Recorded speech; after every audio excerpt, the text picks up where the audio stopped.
So let's get started. All right. Good morning, Kevin. Very, very nice to have a conversation with you. And we're here because you're playing for us next week at the South Bay Guitar Society. And so we have an opportunity for the audience to get to know you a little bit. And I just wanted to ask you some questions about where you started, how you started, what you're doing now, and maybe some things going on in the future. Amazing. Yeah. Thank you for having Okay. me. No, my pleasure. All right. So I want to go back to where you started because you started in Singapore, and last time we spoke, right? You were mentioning that your dad was the one who actually taught you guitar. And can you tell us a little bit how you started? Sure. So my parents were very keen for me to get some exposure to music at a relatively young age. So I actually started with the violin when I was about 4 years old. And at the time, the teacher that I was studying with was using the Suzuki method. But it was quite a funny story where a couple months after I started those lessons, we eventually decided to move on. And because of my father's sort of personal experience with learning guitar as a teenager, he decided to go like, you know what? Why don't I just teach uh, my kid some guitar instead, right? And with the lack of a better sort of system, he just decided to keep on that Suzuki method going. So that's the thing that we used at the time. So my father and I would be playing together in the family room, and my mother would be sort of sitting behind the camera and sort of just taking videos of us just for the memories. And it wasn't so much at that point like a rigorous training of any kind. It was just a family sort of bonding experience. And that was something that, like in hindsight, I really appreciated and really like enjoyed because, that definitely like played a huge part in developing my passion into, what I do now with classical guitar and music in general. So that's pretty much how I got started. Um, that did subsequently lead on to recording quite a few videos, and my dad, I'm really grateful for, like, had the foresight to put all these videos that we had sort of accumulated onto YouTube back in the day when it was still pretty young, Okay. and that's what uh that's what helped me to catch the attention of a couple of people, not just locally, but outside as well, the international community who was listening, that I'm really grateful for. And that's how my channel caught the attention of a specific school in the UK, the Yehudi Menuhin School, Yeah. and they actually invited me over to audition for the school, and subsequently that's where I ended up studying for 7 years from the age of 12 to 19, and that was what started my foray into the international scene. So So Kevin, you started violin when you were 4, but when did you start guitar? five. Okay. Now, I know there are probably a lot of listeners who maybe have only heard of the Suzuki method or not sure of it. And so just maybe to give the audience a little context, right? Correct me if I'm wrong. Suzuki, it's a lot of playing by ear, and so it's kind of like I think it's a very natural way to learn. If we're learning language, your parents would say something and you're a baby, right? And you would try to repeat or try to make those sounds. And it's sort of like that on the guitar. Um, but there's kind of a range of Suzuki methods. Some people just use the books, and some people actually use the method. So could you actually go into that a little bit more and how your dad actually brought you along in using Suzuki guitar? Sure. So in order to be an actually certified Suzuki teacher, there are courses that you do need to take. Now, for us, that was never like the the intention, I guess. It was never the case that we were going like full on, because my dad was just showing me what he had learned as a teenager when he learned guitar for fun, and we just needed some guidance in terms of what pieces we could start with to get things going. So for us, it was more the books rather than the actual method. Although what he did do was he would regularly take the CDs, and before I go to bed, like when I was young, he would put some of the pieces on so that was part of the oral training process, I guess. Um, because since then, I've gotten to be acquainted with a lot more of the Suzuki sort of teacher community, and there are people who, have a full sort of set of tools that they can use, being a fully certified teacher with all the different games that they teach, and all the different types of techniques. We never went that far. Mhm. Okay. Yeah. You mentioned something really important, which is I'm surprised it's very it closely mirrors my experience. I started learning violin using the Suzuki method when I was Mm, around 10, I think. And I never took private classes. It was just offered at my school. I see. And so I remember doing all the, I don't know, the 16th notes, doing Mississippi, Mississippi down, up, or whatever, what was on the violin. Okay. Right. Okay. So what happened was, you mentioned CDs. I'm a little bit older, so I was listening to it on tape. And I also listened to it at night going to sleep. And I remember listening to Suzuki Book One, Two, Three, and I especially loved, I think it's Suzuki Book Four or Five, where there was the Bach violin double concerto or something like that. And I remember that was my first exposure to, oh, this is, quote unquote, real music, because, the first couple of books are like short little pieces. But when you're talking about once you get to book four or five, you start to play little concertos and things like that. And so that was my first experience. And um, if you could maybe just go a little bit more into that, how important was that initial, not just playing the notes, but also listening? How important was that for your development? Now that you think back on it. Hmm. I think, I mean, logically, I can give a couple of explanations, right? But I think for me, the thing that stands out the most was I can't imagine how it's like I can't imagine how I would have expected myself to read the notes and not know how they would translate into the type of sound that they ought to be. So by listening to these pieces beforehand, at least you get some sense of it. Yeah. And then when you're playing it, then you're like, oh yeah, that sounds about right. So you're working at the problem from opposite ends, right? So I feel like that does play a huge role. Yeah, really Yeah. important. Yeah, Yeah, I super agree with that. Um, Maybe we'll touch back on this later because sure. I've been teaching for a while now, and I find for some reason a lot of students these days they don't listen to music and they don't, it's like you're a music major and you don't listen to music and you don't go out and listen to five different recordings of this piece. When I was growing up, of course, I had to go to the music library. I had to go find, like downloads from MP3s. I had to go find different Mm, ways to access the music, and it was very difficult for me to find resources, especially growing up in Taiwan. So, absolutely. yeah, okay, it's just a little comment on that. Now, last question about your family and your father. Mm. Um, how did your father balance this, hey, I'm going to teach my son some guitar, and, if you go too far, hey, you're using the wrong finger, and then now you start fighting, and now it's no fun. Like, how did your father do that? Mm,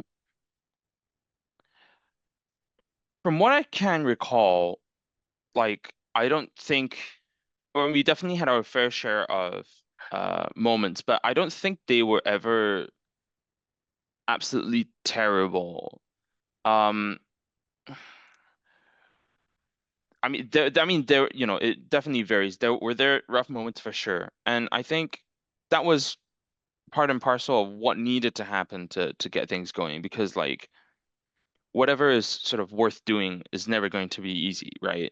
So in our case, my father was just sort of getting me along with the process, but it was partly guitar, but it was partly more a sort of life development type of thing. Because for him, he was like, it doesn't really matter whether it was guitar or not. It could have been anything else. But one of the core tenets that he had for me was saying, setting it up with that precise idea that it doesn't matter what it was, but the important thing was that you were doing a little bit of it every day. And it was that idea of consistency and discipline, and how do you then develop those skills. And that's something that, because he's helped me build, you know, it stayed with me forever. So those are skills that, transfer everywhere. So Yeah. Okay. Um, do you remember when that clicked for you as a kid? Because I think yeah. for me, I started getting a little bit of those rough moments when I was around 6, 7, or 8. But I think that timing makes a lot of sense, because that was precisely when um, I was we were hitting a breaking point where my father would actually started looking for me to move on from him and actually consult a proper teacher, and also attend master classes with international artists. it was around 8, 9, or 10 when I f had my first sort of summer workshop experience. I actually went to France, the south of France, for a workshop with the Judicaïl Perroir himself. And yeah, at that point, that was really when we were starting to break through.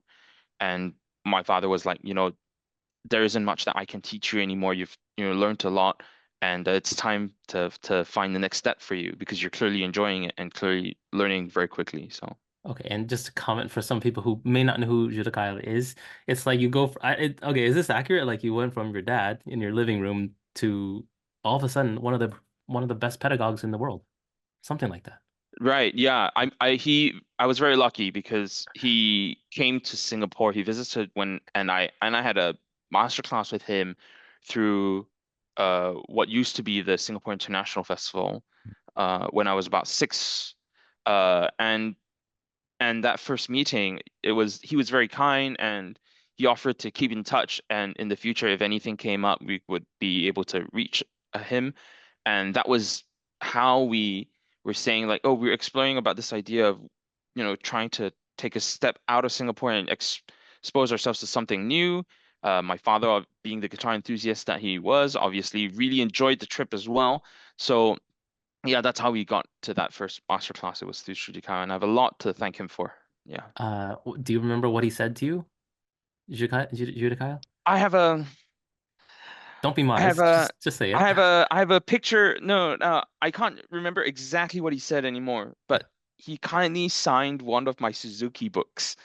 There's an autograph that he wrote on the front of one of my books somewhere. And I have a picture of it somewhere buried somewhere, but I have it. All right, well, Yeah. if you can find it, I'd love to Yeah. splice it in right now Yeah, yeah, if you can find it. yeah. Yeah. I'll try to find it. Okay. You know, I was very grateful in because we're now let's maybe talk about mentors. And I was very grateful. I had really many great mentors along the way. I would say one of my first moments when I felt like, oh, am I actually decent at this? Was when I played for a master class for Martha Masters. And at the time I was playing a relatively inexpensive, whatever guitar. And one of the things that Martha said to me was, you need a better guitar. And, it's these little moments. And so, can you maybe share some of those? Okay, so you had Judah Kyle, but maybe you don't remember what he said. But what other mentors, as you're growing, because you're only 6, 7, 8, 9 right now. Do you Yeah. remember any of the little comments that gave you a little bit of confidence, little boost? So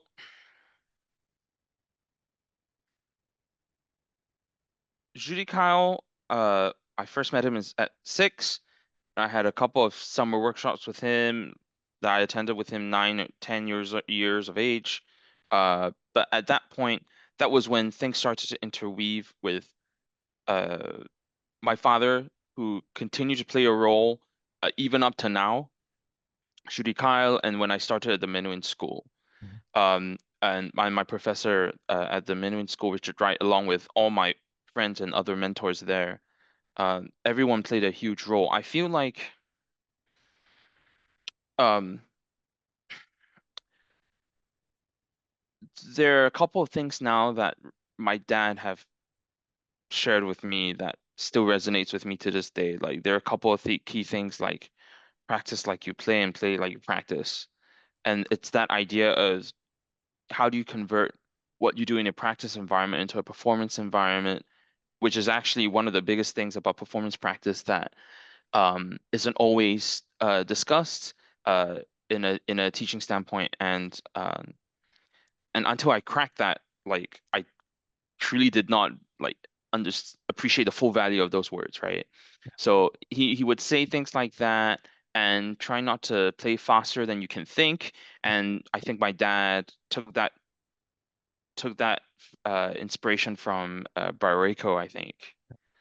Like, and there are a couple of key tenets that are conceptual in that sense, but have made some of the biggest impacts in my development in my playing now.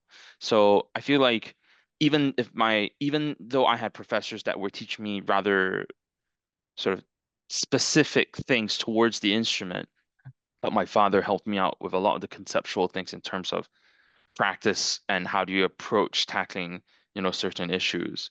So, um, just because, my father's played such a huge role, these are roles that whenever anyone asks me, like, what are some key pieces of advice that I can give to a younger kid, those are the things that, stand out in my mind right away just because, they've played such a huge part in my life with me and my dad. So, You're talking about the conceptual stuff. yeah, Yeah, yeah, yeah, yeah, yeah, yeah, yeah. yeah. I want to take a quick tangent because maybe we'll circle back to it.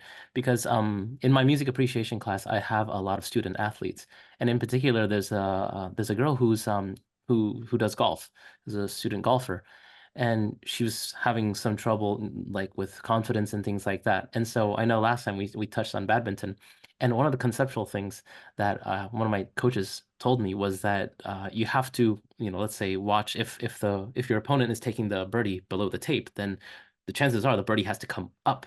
And as a concept, oh yeah, that makes sense. And then in the game, it's like, wow, the thing's going too fast. I don't pay attention. But one day I all of a sudden I noticed that, oh, my opponent's racket is down. So I get my racket up and then I can get ready to attack, for example. And so um guitar for me happened too long ago in a way that I don't remember these concepts anymore. And I don't remember when I learned these concepts and when it clicked. But now that I'm sort of trying to study badminton, I remember the moment where I saw that racket down. And I remember the moment where I was like, oh, I have an opportunity to attack or put pressure on my opponent. So maybe we'll circle back to some of these sports analogies a little bit later. Sure, sure. Yeah. And so, can you just help us connect the dots a little bit more? You said you were at Yehudi Union School in the UK for 9 years, right? It was seven, Seven 7 years. years. Okay. Yeah. And then how did you go from there to now where you are in Milwaukee? So between the Minuin School and Milwaukee, I made a couple of jumps. So after the Yehuda Menuhin School for 7 years, I actually had to return to Singapore. For 2 years, I had to serve the military because it's compulsory for males to do so for 2 years before undergrad. And then after that, I started my undergrad and I read musicology at the University of Cambridge back in the UK. And that was for 3 years. And then after that, that's when I made my transition here to Milwaukee. And I'm here as the TA, and this is currently my third year in uh, the program with Rene Izquierdo.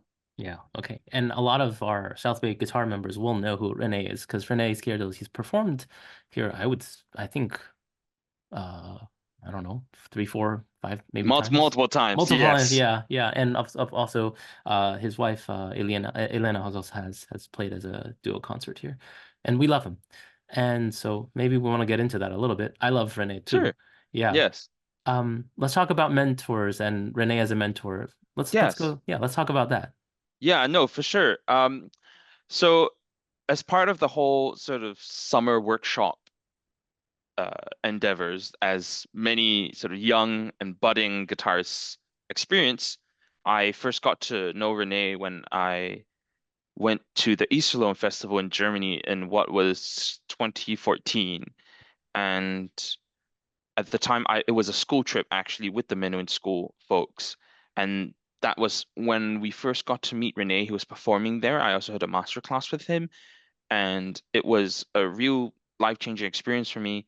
Uh, and similarly with my experience with Judy Kyle, he was very, very kind. He was only allotted for 1 hour, but he was really generous with his time and wanted to, make the most of that session.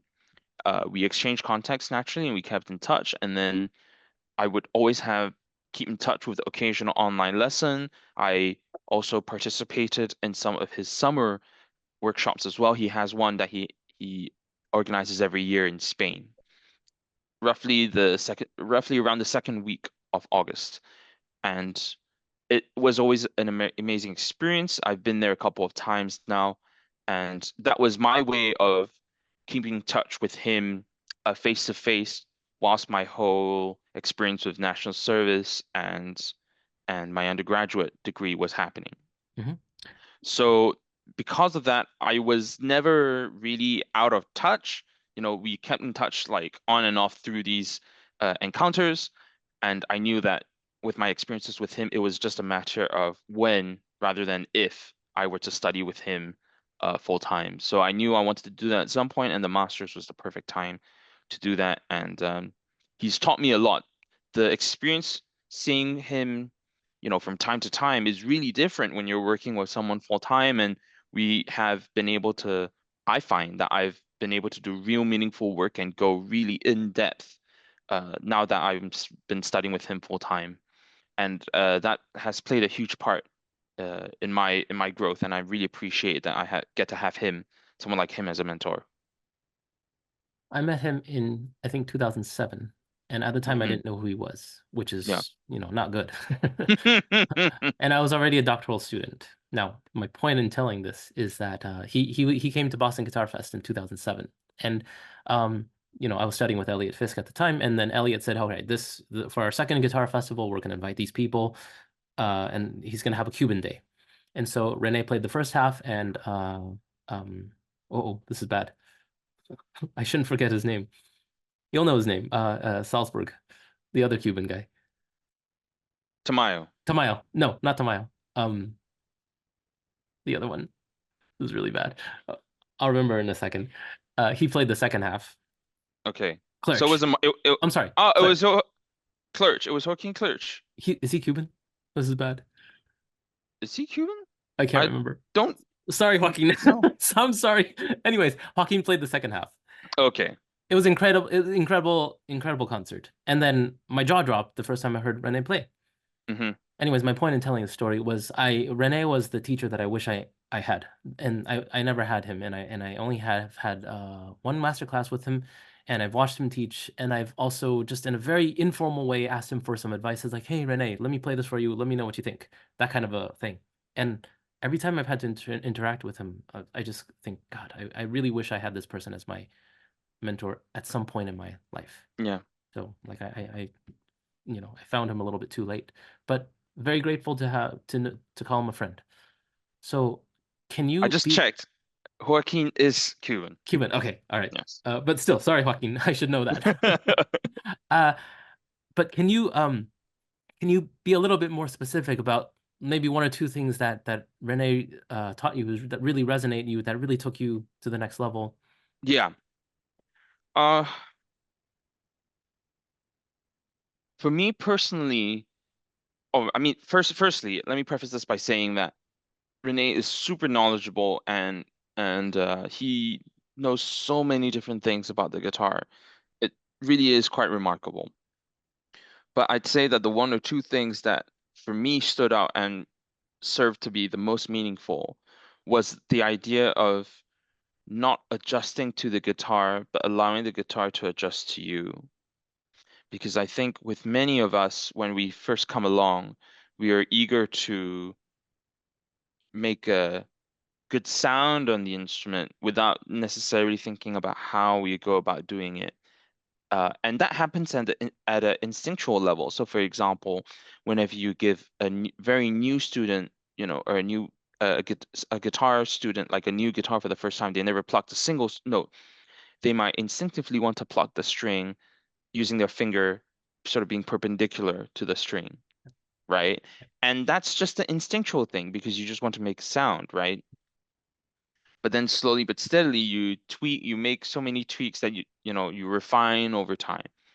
And and for me, Renee gave me the tools to be able to do precisely that, where I no longer was in a place where I was quote unquote contorting to the instrument and then like being all tensed up in various places.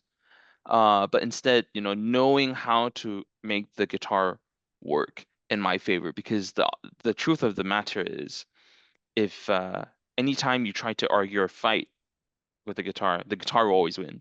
Yeah, that's right. That's So right. you want to come out on top. So, I love to yeah. cook, right? And I Hmm. love watching chefs, like sushi chefs especially, cut up fish.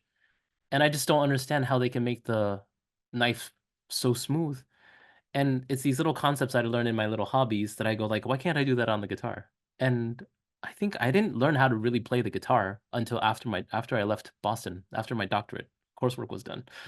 So, That's really interesting that you mentioned that because I personally find that a lot of the inspirations that I have gathered that have influenced my playing have come from all these various sources that aren't just from the variety of instruments or other types of music there is, but other types of things that we experience within life as well. Everything plays a part, and inspires what we do musically. So it's great that that that you say that because I think sometimes, especially for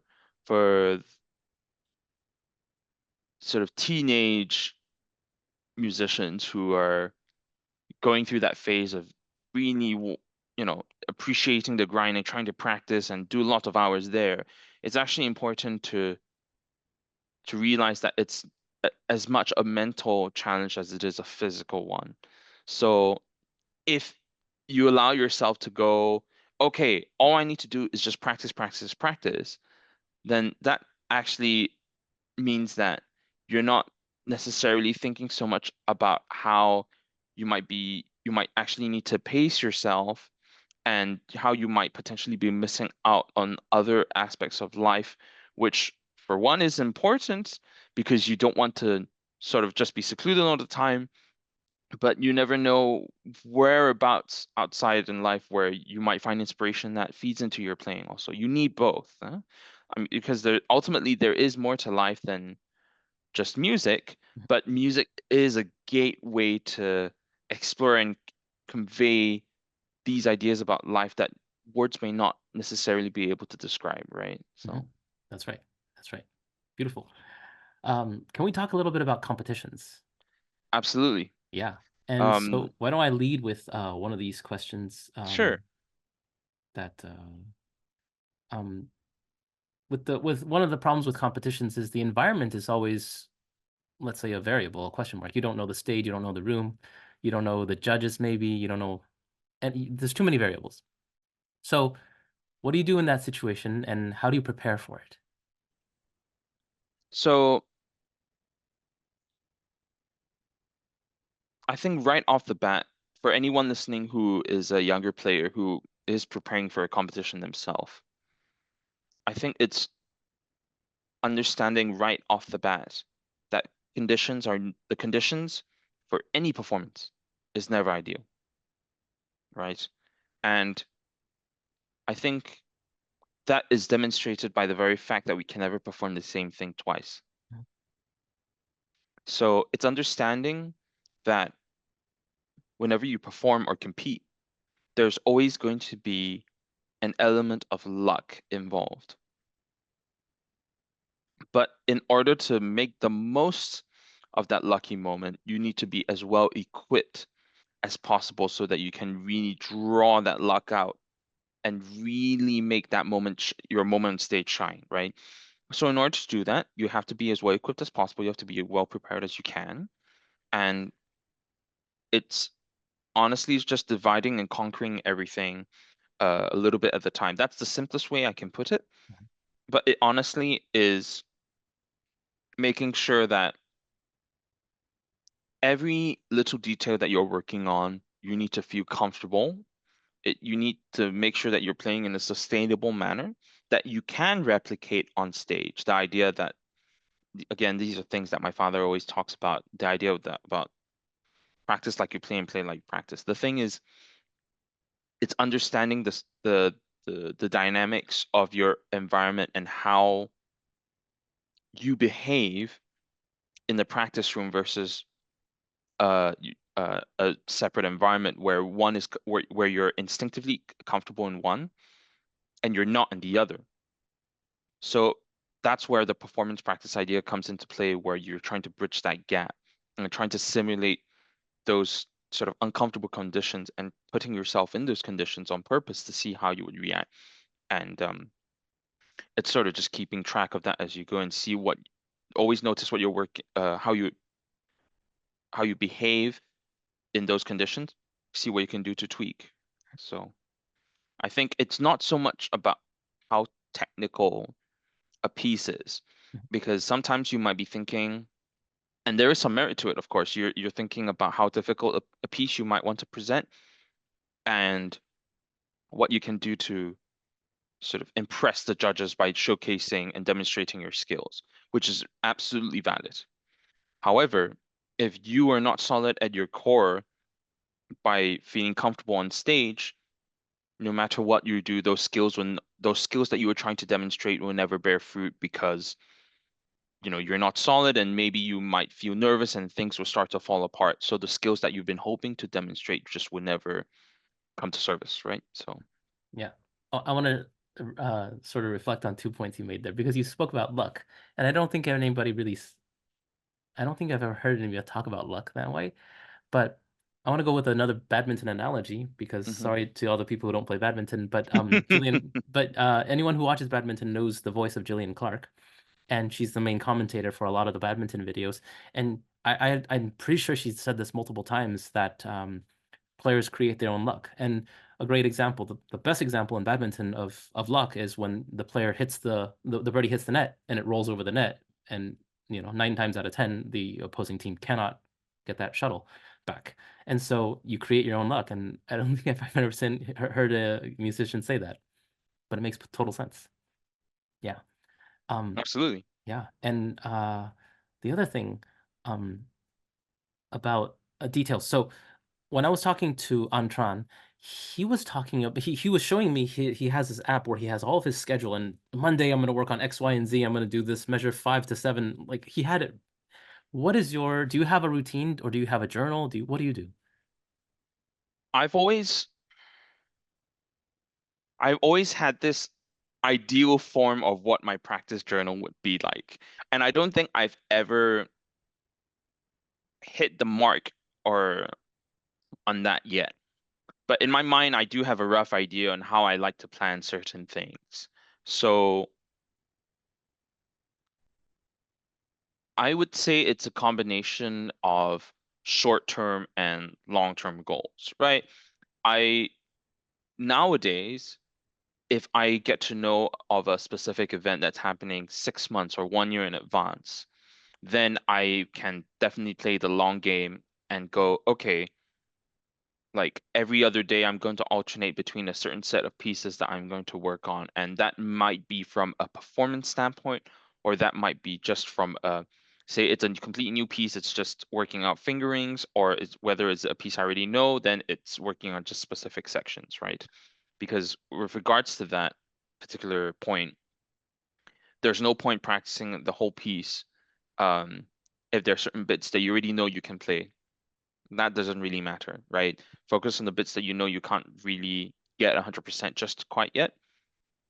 And yeah, so that's how I break my practice down. It's into 3 points. It's whether it's a newly conceived piece, it's fingerings, and then after that, because from the fingerings I can already tell which bits are going to be tougher or not, right? And then I work straight on the bits that are harder to coordinate. And then lastly, running through pieces where that actually helps out with establishing uh, my point, my stamina.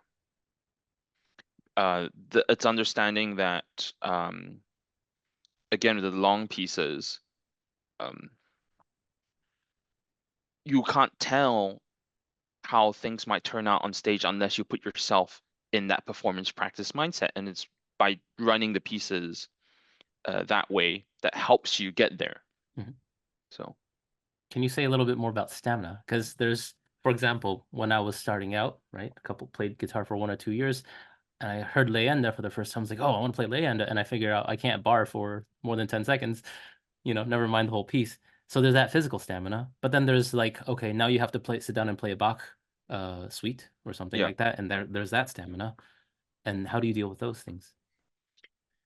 So with regards to stamina, um, I feel like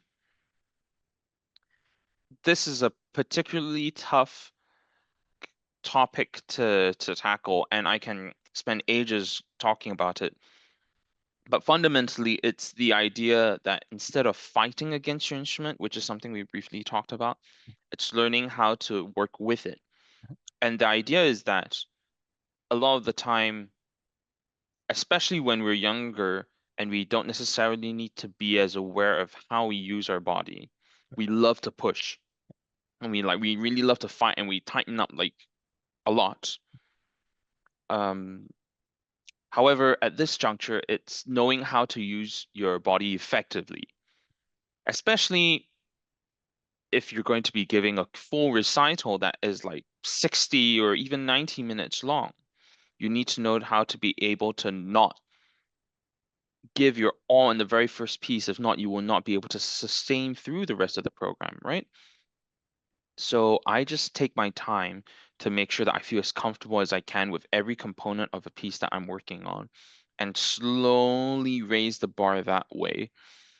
I think the issue with trying to push for speed right away when your body is not physically seasoned to the actions you wanted to do is that uh, it's going to use the sort of fight or flight Yeah. mechanism idea, and it will automatically just tighten to compensate for things that your body's just not used to yet, right? And that's how attention is sort of accumulated. You want to actually take your time and allow your body to be seasoned towards the movements that it's trying to get used to that you're trying to learn in your piece.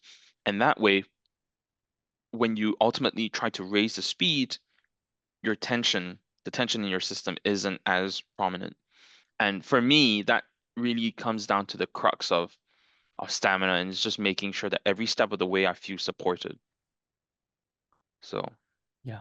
Well, one of the I was listening to this podcast of a guy who trains marathon runners, mm, and one of the things that stood out to me was when he spoke that he would train his runners at zone 2 and 3 heart rate, and his goal was to get his runners to run farther and faster at the same heart rate.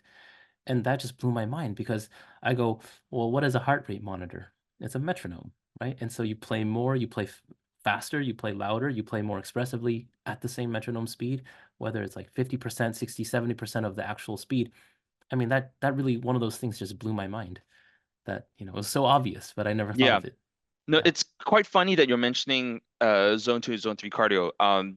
I feel I know a little bit about that, and I feel like that's precisely what we go through in terms of musicians, like us at the higher level. If we're constantly working to refine our craft, we are training like athletes in some shape or form, aren't we? And because of that, I feel like whatever inspiration I can draw from things like, physical sport, what their practice philosophies are like, anything we can draw and take away from, I feel it's really, really valuable. I've taken a lot of inspiration from that realm. I also have taken quite a bit of inspiration from the sort of whatever you call like smart study skills sort of realm as well. And like for example, I remember I was reading a book by Tony Buzan, who is one of the forefront is at the forefront of like mind maps and stuff like that, and speed reading amongst other things. And that's how I first got to know of how when you read a piece of text, your eyes don't necessarily move linearly, but they actually move like this. They jump across various focal points. And I found that to be really fascinating when I first found out. And I applied that concept to how I skim through music nowadays as well. So I always draw upon lots of different uh, fields for inspiration. That's amazing, actually. And I had never thought of that.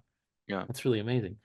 Now, if you don't mind, I want to jump a little bit because you've done really well on the competition circuit. Something, well, you won first prize at Boston Guitar Fest, second prize at GFA, Guitar Foundation America, one of the biggest, or would you say the biggest guitar competition in the world? it's arguably the biggest. Yeah, Yeah, yeah. So, maybe can you say a little bit about how that's changed your life and opened up opportunities for you? absolutely. I feel that these competitions that I've done recently have helped me accelerate my career. And people, I was lucky before that because of the international exposure through YouTube that I was able to garner. But that was more like a slow burn type of thing. These competitions, they are naturally very Accelerants. they're accelerants, they're catalysts, and they naturally catch the attention of many people who love to watch these sorts of things. And as a result, I was very fortunate. This past summer, I was on tour and I was giving concerts from July, you know, like late June straight to the end of August, right before the semester started. And I was on the road for 2 months, like full on. And that was scary in a way because I think that was the first time I had made such a long trip on my own like that. And I know many artists who have been on the circuit, in the summer doing tours like that, who've done this all the time, including Renee. So I was very grateful whenever I reached out to a couple people and was like, "Hey, do you have any advice for me? And like, what sort of thing you need to look out for, and what to be careful about, and things like that." So Renee kindly gave some advice, and others did as well. And one thing that I noticed that out of all things, uh, I needed to make sure that everywhere I go, that I could find a good laundromat somewhere. These are the Because little things. Yeah. even the little things, because I was on the road for like at least 2 months straight. I never came back home because I was mostly in Europe during that period. I was in China for like almost 2 weeks, and amongst that time in Europe as well. And I was also in London. London was slightly better just because I had been based in that area before, and because of that, things were a little bit more familiar to me. But I think I spent most of my time in the summer in Spain. And Spain, I've been a couple of times, but they were always short bursts here and there, and they were never in the major cities. So because of that, I had to be a little bit more careful and just plan things out. You have Yeah. to plan out your underwear. Yes. That's right. I get it. No, because I some people, when you talk to most people who aren't performers, let's say, they don't think about because when you're traveling, Hmm. you have a guitar, maybe you have your backpack or your personal, like your laptop bag or something. So that doesn't leave a lot of hands for luggage, right? So So yeah, what I usually have is a suitcase. I have a backpack which I try to sort of fit through the suitcase, and then I have my guitar on my back, and I kind of just drag stuff along. And to be doing that, on your own continuously for 2 months, again, it's really tricky. So I had to make sure that before I left, that logistically what I had on hand in terms of what I was moving with me was like no, like not too bulky or not too inconvenient that I could actually move around with what I have. So yeah, and of course, you have your suit, you have a couple nice shirts. Let's say you have your shoes, dress right, shoes, exactly. Yeah, and then you still have to fit all the other stuff. So right. right, and so this is just for the now. Okay, what else other than laundry? What were one of those things where you go like, all right, this is a problem after 3 days, you realize, Yeah. Um, I think for me, I was I had to make sure that I had enough strings on hand oh, because sometimes there were occasions where I would wear my bass strings out super quickly. For example, the GFA, I had to change my basses every round, even if they were like 1 or 2 days apart. hmm, So I made sure like I packed enough. So thankfully that all worked out. But that was from prior experience where at one point I was like, dang, these basses are close to dying and I don't think I have any. But fortunately, like it was a festival, I think, and I was able to buy a pack from somewhere. That sort of thing. It's just making sure that I'm well stocked, right? But fortunately, after some of the competitions, you get some prizes, and some of these prizes include strings, and then from there, it's like, okay, good, I'm sorted now. I don't need to worry about that for now. yes, for a while, for another 3 weeks. Yeah, That's yeah, okay. exactly. But So yeah, yeah, and fortunately, I think the laundry was like the big thing. But apart from that, I think day to day, I think it was pretty much okay. So for a while, for me, it was coffee. It was one of these goofy things. Ah, Yeah. And it got to a point, and oh, by the way, for me, for a very short while, it was bananas. It's like, oh, I want to have a banana before I go on stage because I went through that phase. And then I yes. realized, you know what? This banana thing causes more stress than it takes away stress. So I said, no more bananas before I go on stage. And then that was the end of that. Okay. Yeah. Okay, interesting. I do take it before a concert from time to time still, but yeah, but nothing where I had to take it all the time, fortunately. But Yeah. I see why that could be a stress like point. Yeah. Interesting. Yeah, Yeah. take me to a grocery store. Why? I need a banana. This is like this is a stupid request. I don't want to do this anymore. Yeah. And this was one of those moments where I decided for myself, no more banana. Yeah. Fair Yeah. enough. Yeah, yeah. You have a beautiful tone, so I just curious, what strings do you use and tension? So I use a combination of various strings. I feel like it does depend on the guitar that I use. So, for example, I'm kindly supported by Augustine, and I do use their Regals, and I really, really like the trebles the sound of the trebles that I get from that. Prior to working with Augustine, I had played around with the some of the more popular brands like Diodario and Savarez, and I was still playing around with Augustine anyway at the time as well. So even now, I still play around with the three from time to time, and it does depend on the instrument. Like some days I feel like, okay, I rather the Diodario basses, or some days I feel like the Savarez like basses. So like on the guitar right now, I think I have a I have a carbon third string and a carbon second string, Wow. and then a nylon first string. Like I By play Savarez, Summers. Savarez. So that's with that's with the particular guitar that I have.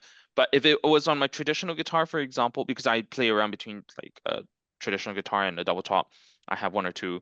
Um, like on my traditional, I would have my Augustine or Diodario, for example. It really does depend. It really is circumstantial. Um, so I've played around with Hannah Bach also, and I've played around with many different types. But I regularly cycle around Diodario, Sabares, and Augustine. That's amazing. I don't have the capacity. I just do all the Dario. Yeah. Um, yeah, I'm very simple like that. Now, so do you know what guitar you're gonna bring for the to San Jose? Yeah, no, I'm currently the main guitar I use at the moment is the guitar by Altamira Guitars. And that will be the guitar that I use. Um, they kindly built me a guitar uh at my request, and I was looking for a guitar that was of a 640 scale, Oh, and they were able to help me. They were able to sort me out quite quickly, which was very kind of them. And yeah, that will be the guitar that I'll be using. is this a double top? Yes, it's a spruce double top. It's a spruce double top with a cedar on the back, or spruce and spruce? I think it's seed. I think it's cedar in the back. Okay, I have to double check. okay. I might be wrong. And then is it a lattice guitar?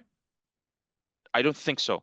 Oh, okay. So it's like Yeah, a fan brace, yeah, spruce on top, and cedar or Brazilian. I mean, Indian or Indian, Brazilian. Okay. Is it a raised neck? slightly raised. Oh, okay. Any other quirks that you requested on this instrument? Nothing.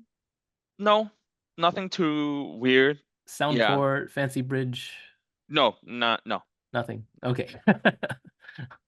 Um, but when did you go from a 640 or 650 scale to a 640? Why? Pretty much when I first started with Renee. Oh, what did Yeah. he say? No, we were just reevaluating my position and my setup, when I first started with him, right? We were like reevaluating everything, and rightly so. I was at that stage that was exactly what I wanted. So I was Oh, like, hey, can I just reevaluate everything and just check what's going on? What do I need to tweak before we start pouring fuel on the fire to go like, all right, start playing everything like crazy again?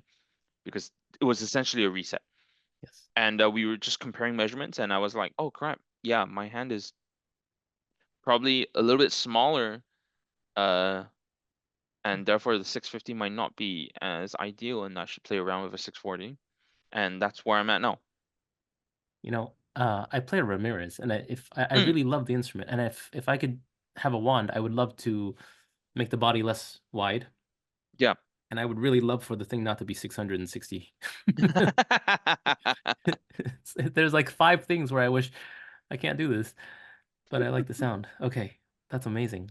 Yeah. Um, can you say a little bit more about Altamara and the sponsorship and the tour that you did with China? Let's. Oh yes, yeah. So Altamira was very, very kind to organize a sort of multi-city tour during my time there this past summer.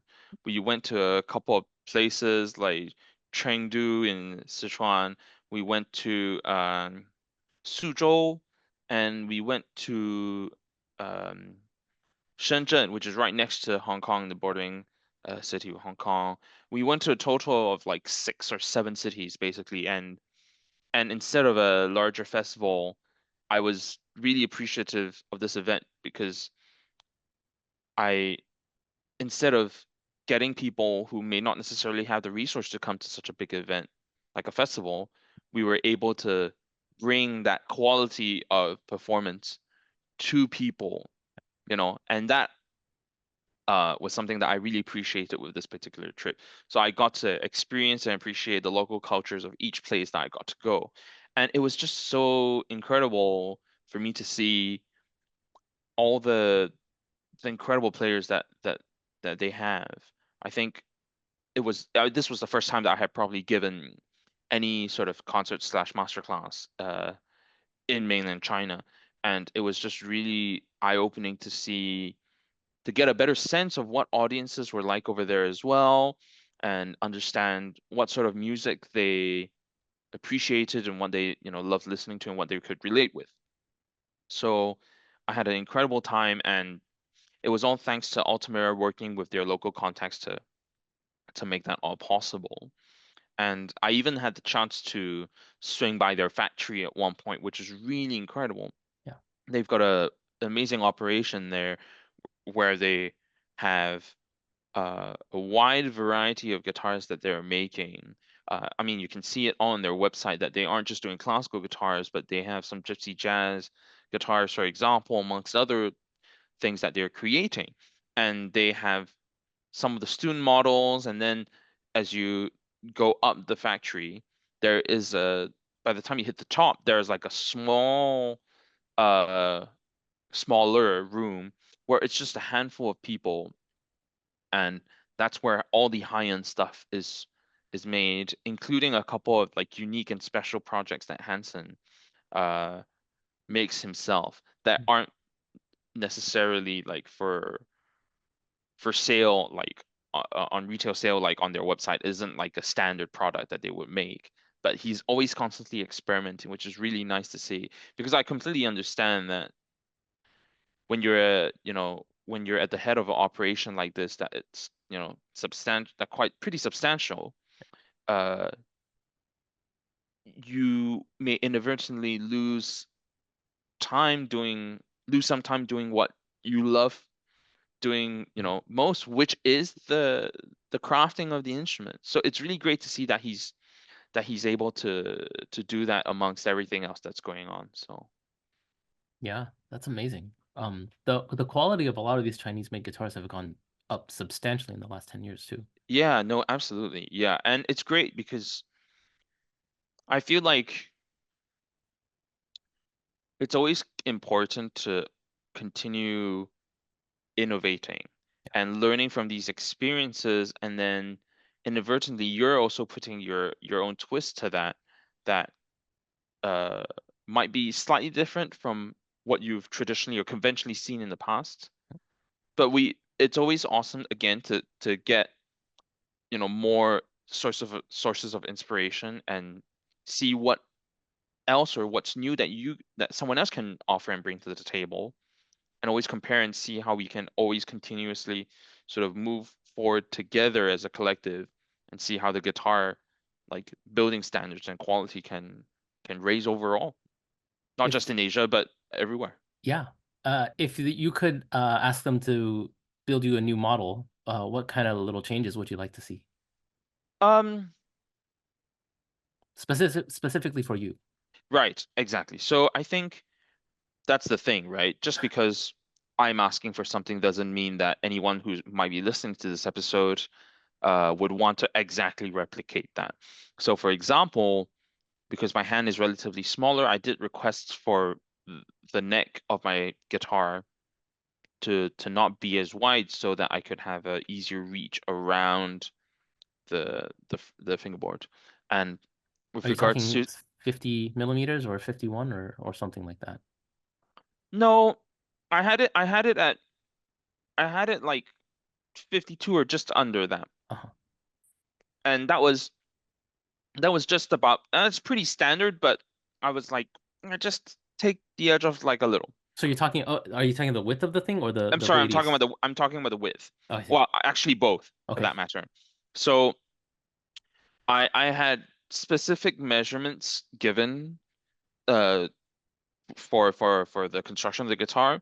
So I pretty much known what I was looking out for.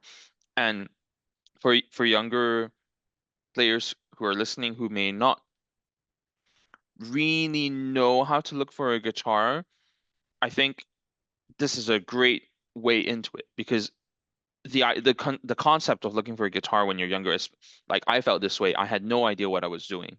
Right. So how do you start? You got to start with something quantifiable that you can concretely identify, and therefore the measurements of the instrument are a great way to start.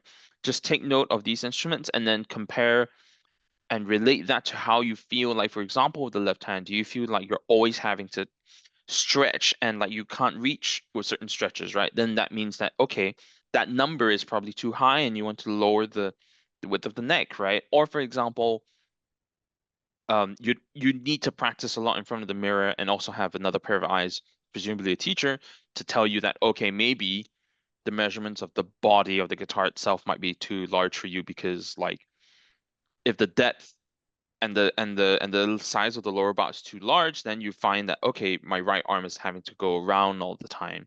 So these are some things that the younger listeners here, uh, that is something I would highly advise. Just check all the measurements of your current instrument, and I understand that you may not have a lot of instruments in front of you at home to be able to test what measurement you like. So that's where I then say go to a store near you and that you can obviously do some research online. If you can find a place that has a good number of guitars, um, obviously don't go there um, with any sort of tools that look rather dangerous, where you might prod an instrument or something, and then the owners would go like, "Ah, what are you doing?" But at least I'm sure there must be a way where you can take some quick measurements or something and be like, "Okay, it's interesting to know that guitar is slightly smaller and it actually fits my my position or my style slightly better, right?" And it's always great to just constantly try, and that's the only way you increase your breadth of knowledge and experiences to then help you decide, okay, what guitar should I acquire next? Because it's until at the very beginning, it's not like we have the luxury to just get a new guitar after a new guitar after a new guitar. That just never happens, and that never happens for the most of us. So Yeah. So maybe if I were to distill that, if you're looking for a new instrument, don't be afraid to go to the store with maybe a set of calipers and a little measuring tape. At the very least, take the width of the fingerboard with your calipers. Maybe use the calipers to measure the height of the string at the 12th fret, let's say. Maybe to check yeah, out the string length. And just keep in mind, maybe you're looking to spend a couple hundred thousand, $2,000, $3,000. Make me looking silly for 5 minutes doesn't is not a bad idea. yeah, exactly. Yeah. Cool.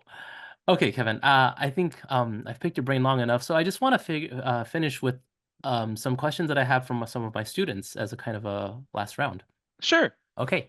Now, this first question comes from Liam. Liam's on his way to being a professional guitarist, and so he's, he's in the college majoring guitar, that kind of stuff. So these three questions come from him in that spirit. So question one from Liam is, how do you manage to balance accurate playing with expression?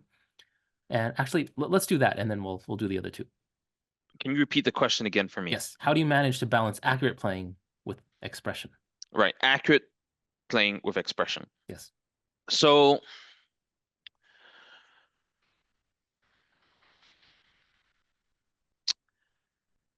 how do I phrase this? I think when I was younger, I had this misunderstanding, or to me anyway, it's a misunderstanding that technique and expression were two separate things. Mm. I would just focus on working on the technique of a piece and just making sure I knew how to play it, and I'd worry about incorporating expression after the fact. I I I wholeheartedly disagree now and realize uh,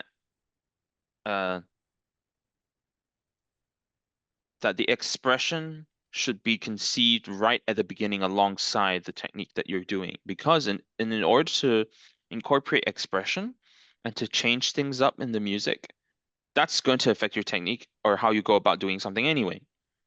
So if that's the case, you need to be aware and conscious of it right from the get-go. So I feel like by by shifting this having this shift in mindset and perspective, you actually work around that problem of having to balance one or the other because you've integrated it all into this one thing that you're working right from the get-go, right? And that way, as long as you've thought about how you want to do a certain act, do a certain thing, bearing in mind that you're going to express it in a certain way, then you're already learning that one action rather than having to learn two separate versions of the idea, which again brings us back to this idea of practicing like you play and play like you practice. So that's what I would say. I feel like it's not about necessarily balancing the two, but it's getting them together right from the beginning so that you just know how you're going to do that and just get that consistently. And the thing is, once you're doing that consistently and you're playing in a comfortable manner, it should what you perform should should just be like how you practiced it. And Yeah. I know that sounds very simplified, but ideally that's what would happen. Yes. I agree with you, and I understand where Liam's coming from with the question. And now that I'm older, actually also I don't like the way the question's phrased, just because of the way you answered it. It's just that it should be a whole, and you should conceive it that way. And But it's again, like you said, it's understandable why the question is phrased that way, yes, and and there are times where that distinguishing between the two is obviously very helpful. But in response to this particular question, and just in at this point, I feel like the distinction between the two might actually not be as helpful, and that's why I said, the way I did with the response. So, yeah, totally sensible. All right, and I agree with it. So, question two from Liam is, do you believe in natural talent, or is anyone with discipline and technique able to achieve competition level playing? oh, the discipline thing, 100%. Mhm, Like for me, I feel like that's not a question. mhm, I mean, sure, there's a amount of natural talent involved, but again, I think what I said earlier in the discussion regarding luck, mhm. what I said in that moment of the conversation, you can copy and paste that as my response here. Because the thing is, sure, you can have talent, and that is essentially another manifestation of luck, Mhm. right? But you have to be as prepared as you can to to make the most of the lucky moment that you have. So just to give a rather concrete example, you can be super talented, you know, but you could have a concert presenter come up to you right now and be like, "Hey, I had someone drop out of a concert that was supposed to be for tomorrow. Can you play me a 90-minute program?" You know, it will happen, one of two things will happen. You can say yes or no. You can say yes, because regardless of how talented you are, you're disciplined and you're prepared, and therefore you can play that performance and you've made the most of that lucky mo opportunity that you have. Or you can say no because you solely relied on your talent and because you've not spent enough time, in terms of the preparation, ultimately you have to turn it down because you were never ready. And then you might have missed out on some golden moment there, right? So that's where I just go like, no matter the talent, yes, that's great, right? But that's only a small portion of how you get from point A to point B. You have to ultimately still do the thing. Yeah, yep, that's right. And just on that point, I think just about every teaching job that I've gotten, I think just about every single one was because someone dropped out and hey, Steve, we need someone to do this. And I said, okay. And I was there. Yeah. Yeah, that's luck. Yeah, Yeah, no, absolutely. There's definitely that element of luck there. Yeah. yeah, yeah. So the last question from Liam, tips for managing nerves or fight. Well, you spoke about fight or flight, managing nerves while playing in high pressure situations. Yeah. So this is where I personally have drawn a lot of inspiration from the Alexander technique. This is something that I've was very lucky to have been exposed to during my time in the UK, and I understand that there's a relatively uh, decent scene here in the US as well. So there are a couple of things that I've drawn inspiration from that part of sort of the discipline of movement, I guess. And so I've drawn a little bit of ideas from that, and there's this idea of inhibition and the idea of the means whereby versus end gaining. These are some very fundamental concepts that anyone in Alexander Technique will know. And I will stress about the means whereby versus end gaining. The means whereby talks means how you go about doing something. And the end gaining means that you're doing the thing and not really worrying about how you go about doing it, right? And I find that in terms of the classical guitar specifically, which is a physically, very demanding practice, we more often than not go through the end gaining process where we fight to get to where we want to be, regardless of how we get there. And that directly translates to how we push ourselves in terms of exerting tension to play what we want to play. But, we're actually giving up control because we're not really caring so much at that point about how we go about doing a thing. So I feel that it's really important to take care of your body and how you go about doing something so that it becomes sustainable and that you're in control. And therefore, these things will have a direct impact on nerves. They will have a direct impact on things like your breathing, which most of the time at the beginning, if you don't give any attention to, you'll run out of stamina right away, right? And tension also leads to tension leads to compression within the body, which can restrict things like blood flow and airflow.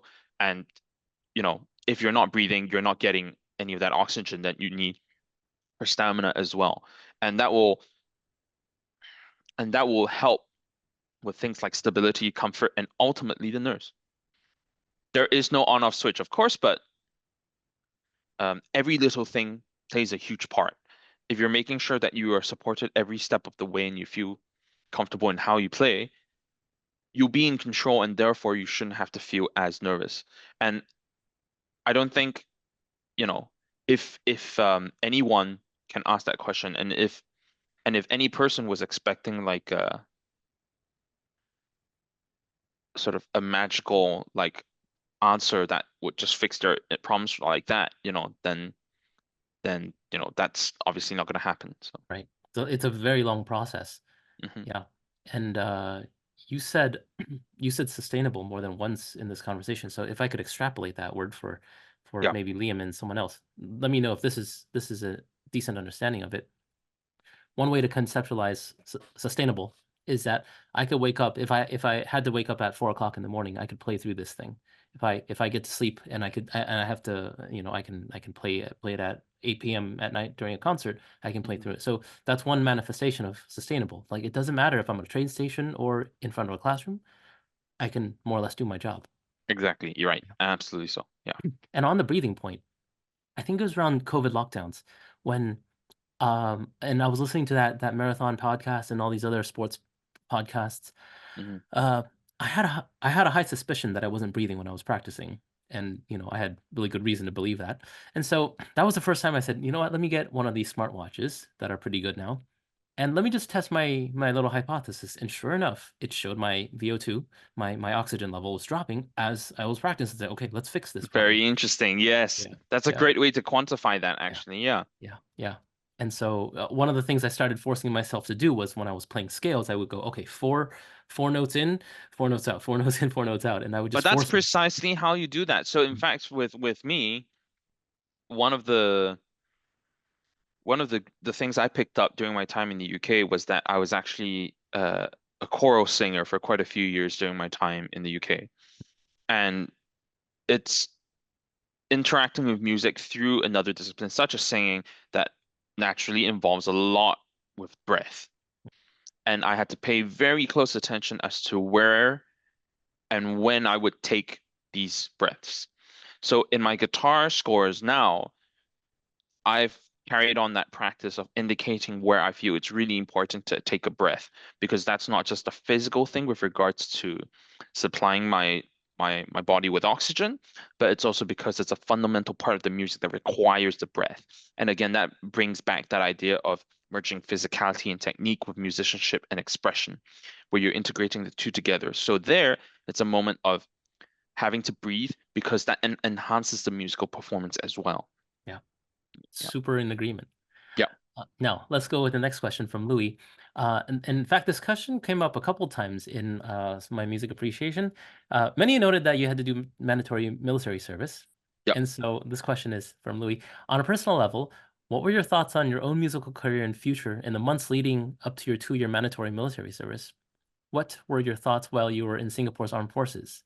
And someone also wanted to know, what does it mean to be you said engineer at in the military? Yes. Yeah. So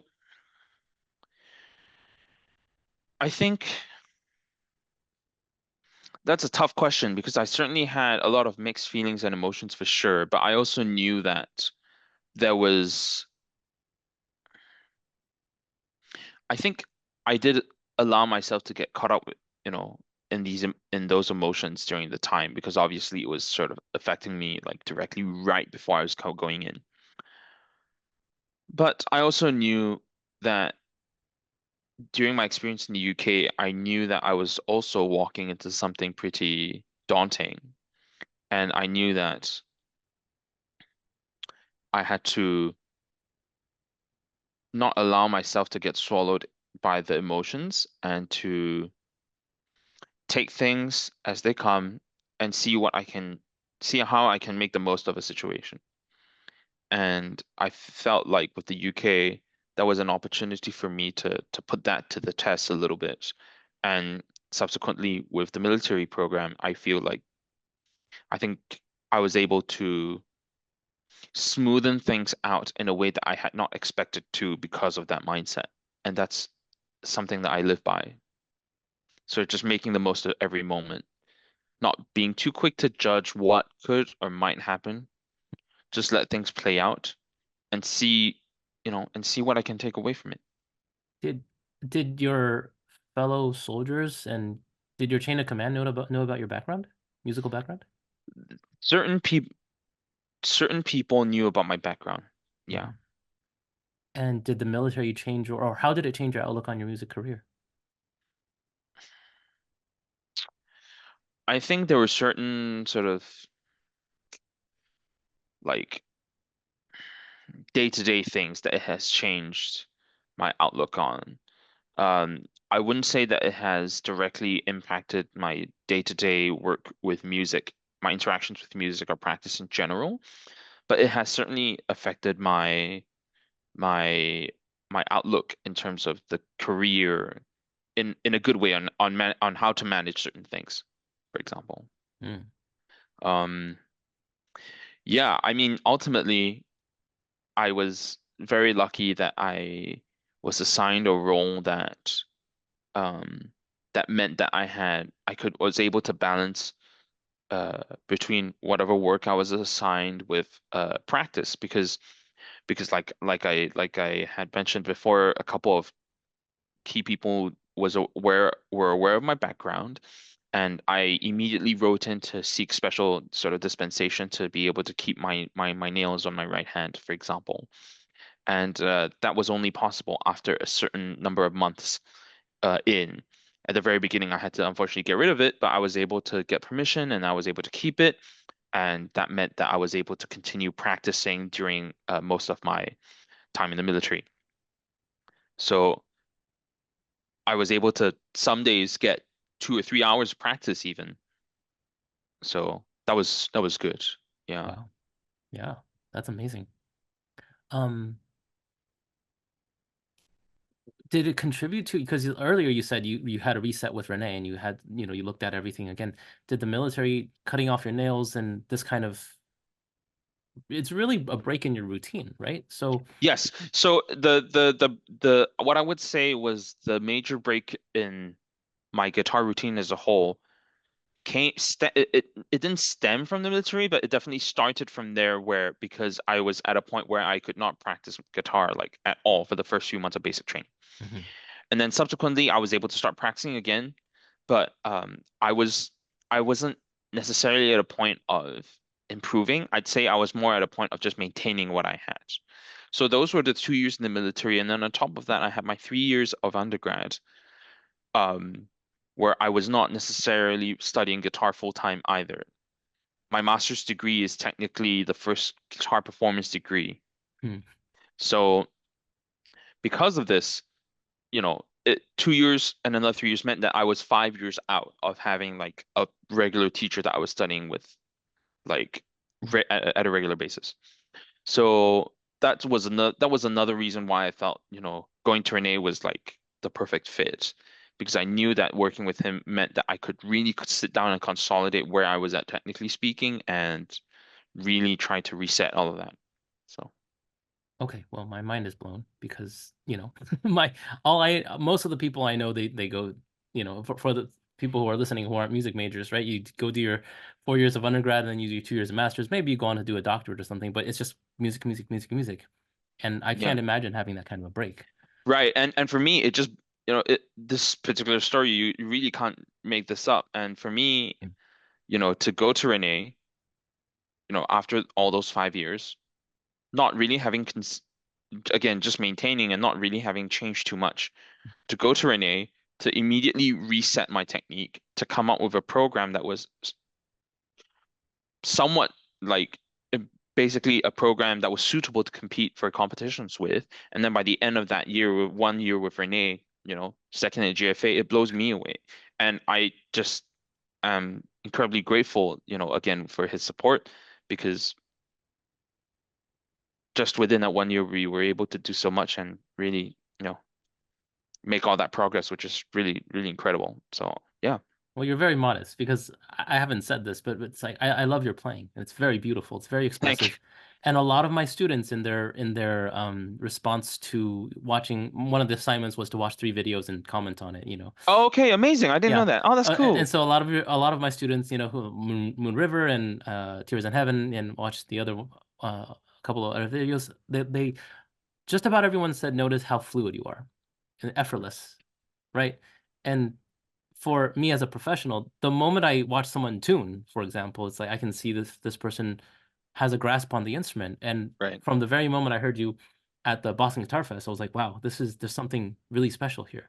And as your Scarlatti went on in the competition, as you played through your programs, yeah, it's just more and more confirmed that this something very natural, something very beautiful tone, all this kind of stuff. It just comes together. And I'm not thinking about, is this guy thinking about technique or is he trying to impose a dynamic on this? It's just very natural, and I thoroughly enjoyed it. Thank you. Thank you very much. Yeah. Isabella had a question. We kind of glanced at it real quick. So I'm just gonna ask Isabella to sort of refer back. But her question was about struggling performing in front of big crowds. But Hmm. you kind of touched on that. So Isabella, please, if you Sounds listen to the good. whole thing, you'll get it. All right. So let's see. Some of these questions you actually already spoke about. V has this interesting question. I'll combine it. It's about, inspirations in your life and role models. So Hmm. we spoke about you, Kyle, spoke about Renee, obviously your father from the very beginning, but anyone else whom you haven't mentioned yet? Hmm. I'd say so in terms of guitar, right? We've had my dad, we've had Judy Kyle, we've had Renee, we've had Richard, who was my professor at Yehudi Menuhin School. Um, Many of my peers in the UK actually to this day serve as a huge inspiration. Like um, someone who's inspired me a lot um, was well, these two, like for example, these couple of names, like the big ones, like John Williams, Julian Bream, and like David Russell. Like during my time in the UK, um, before attending the Menuhin school, back in Asia, it was like these names are like famous people of whom like I'd ever dreamed to ever meet. And then when I was in the UK, like lo and behold, I got to meet all of them, and it was like, holy crap, like this is incredible.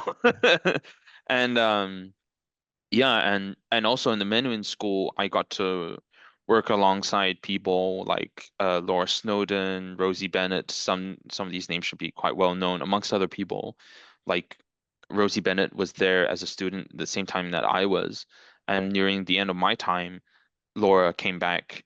Uh, she was a student there, but she came back to assist, and I worked with her. She gave me some lessons, and I was really appreciative of that. And I learned so much from all the folks in the UK.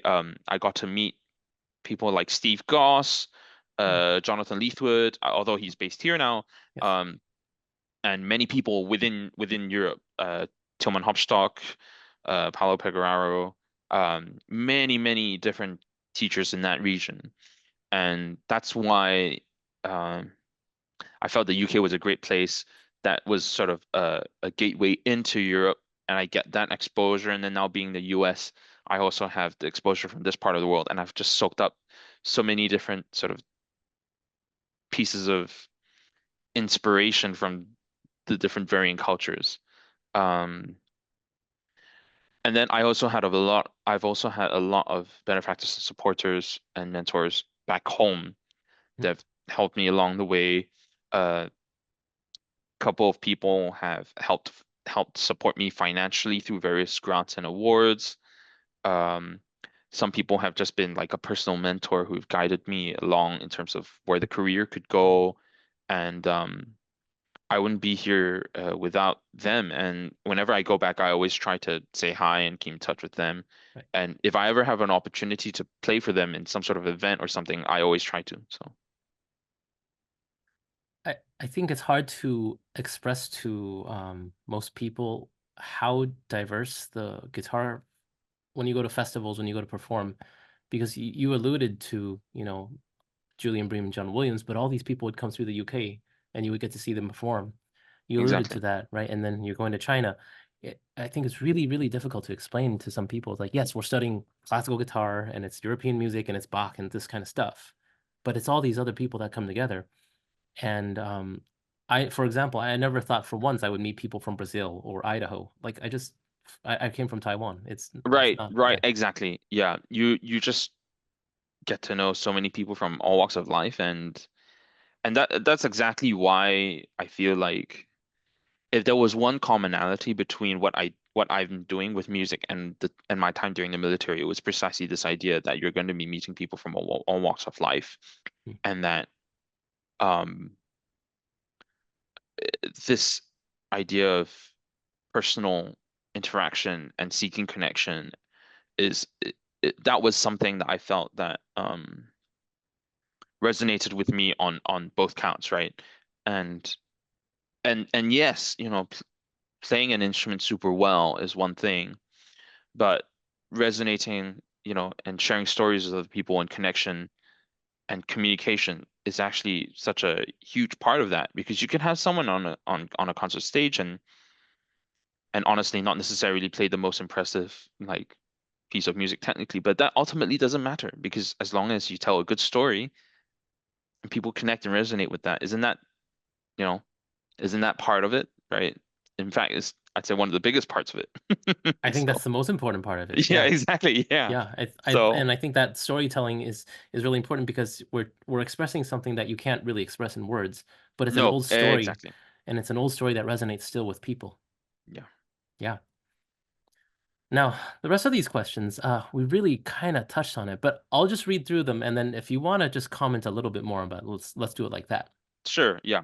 Adriana asked, "What are some obstacles or challenges you faced during your career, and how did you overcome them?" I know we spoke quite a bit about it, but anything Yeah. come to mind?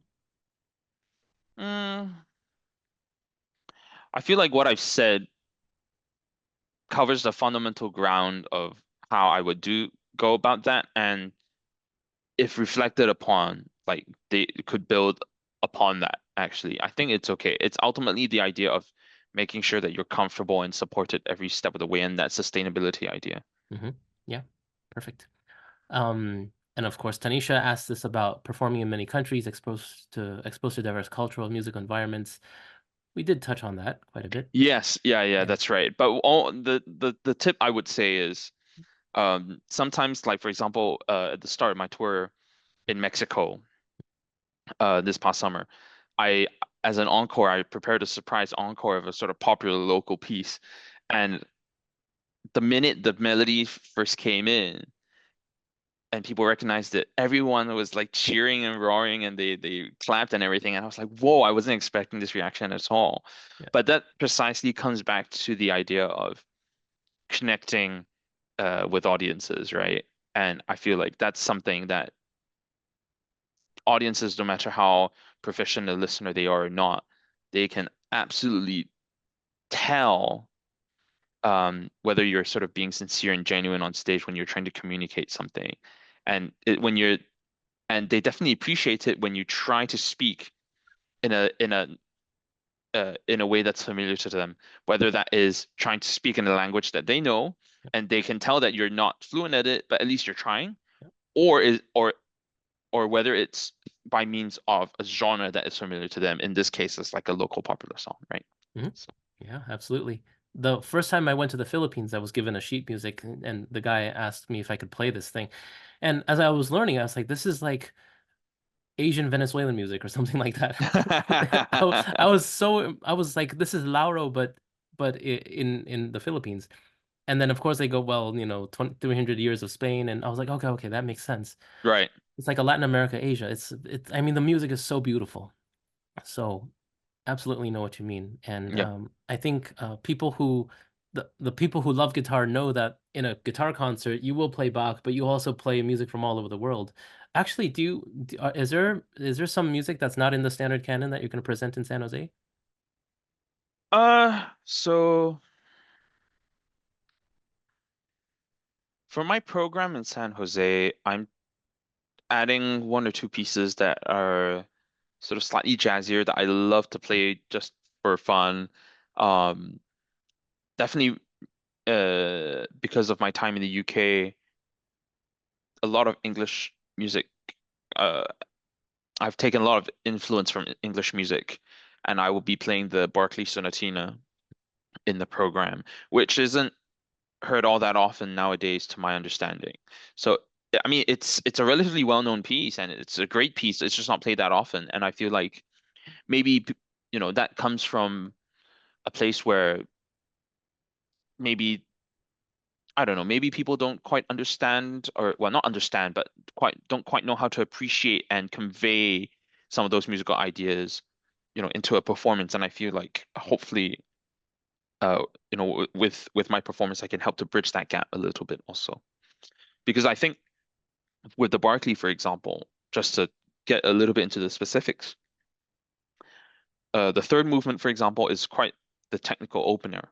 And I think sometimes that's what catches people's attention because if you don't necessarily identify and latch onto the musical elements, certainly the technical elements catch one's eye, whether that's from learning a piece or watching someone's performance of a piece.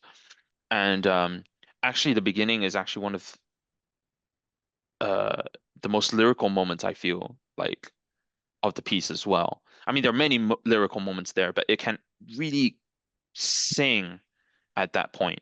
So instead of turning that into a flashy opener, we can appreciate the music even more. And I feel like it's this is precisely why learning music is so enjoyable because it really is a gateway to just learning a little bit more about all these different cultures that exist on this earth. And, we can appreciate, you know, its beauty, although not necessarily being there in person through this way. And the more we learn and be interested about the music that we're playing, we will naturally learn more about the culture and history of certain places that that these pieces come from or how they were inspired and conceived. And slowly and steadily, you then start to work on that problem, which was the original question, is like, how do you then communicate with audiences from all over the world? Yeah, beautiful, Kevin.